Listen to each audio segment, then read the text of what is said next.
To part two, we're reviewing one of the problems.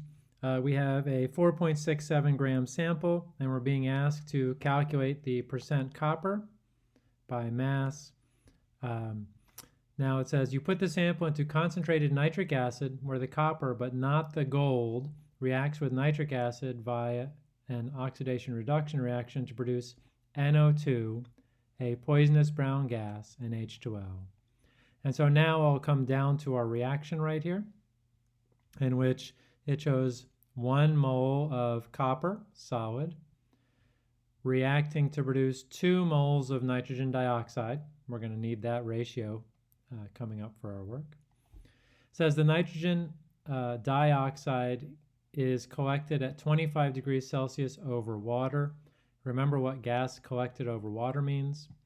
The collected gas occupies 663 milliliters. So hold on, so T equals 25 degrees Celsius.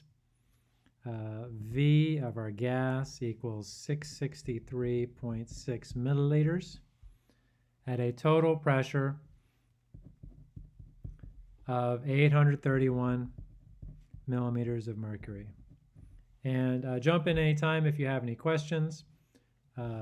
But there is, for every 1 mole of copper reacted, there are 2 moles of nitrogen dioxide produced.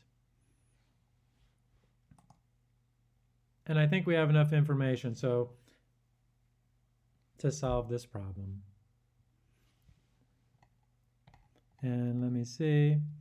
So now our process is going to be the following. We can use our temperature, volume, and pressure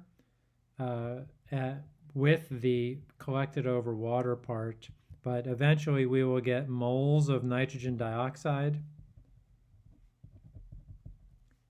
from using the ideal gas law. And then we will do a stoichiometric ratio, a mole-to-mole ratio, if you will, to figure out the moles and then grams of copper. And then if we know the grams of copper divided by the total grams of sample, we can find the percent by mass.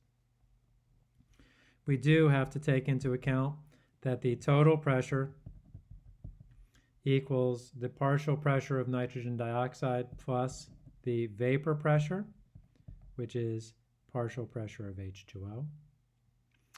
And so our total pressure is 831 millimeters of mercury.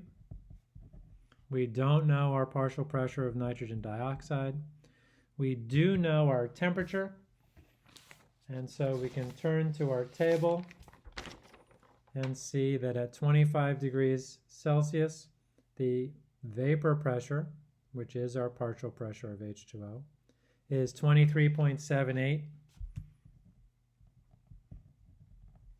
millimeters of mercury.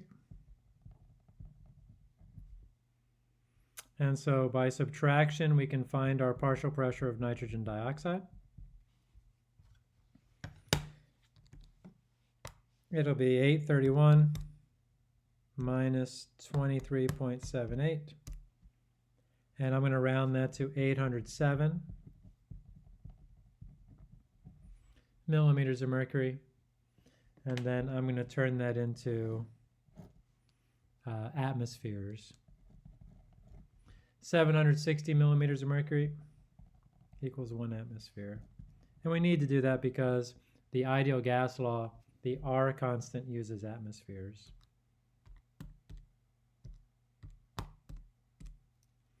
And we get 1.06 atmospheres. And now we have the partial pressure of nitrogen dioxide. We have the volume and the temperature. So we're now going to solve the ideal gas law.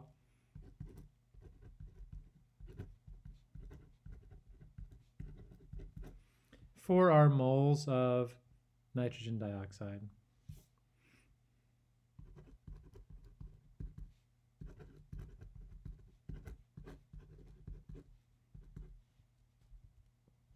We know our pressure.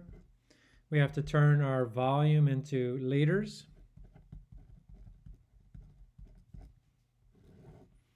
Our R constant for the ideal gas law is 0.08206.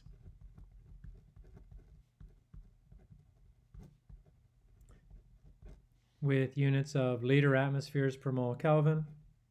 And our temperature is 25 degrees Celsius. Add 273 to that, and you get 298 Kelvin.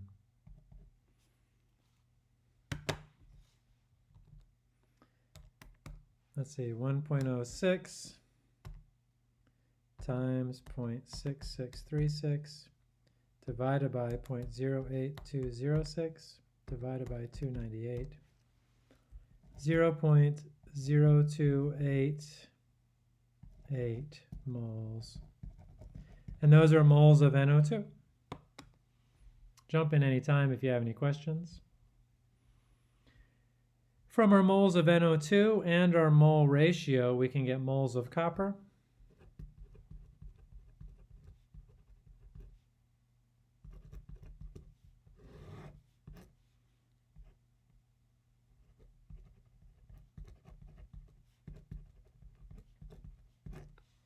And from our moles of copper, we can get grams of copper. Looks like it's 63.55. And all we got to do after we do this step, let's see, 0.0288 divided by 2 times 63.55, 0.915 grams of copper, is take our grams of copper, divide it by our grams of sample, and multiply it times 100% to get our percent copper. Any questions about that?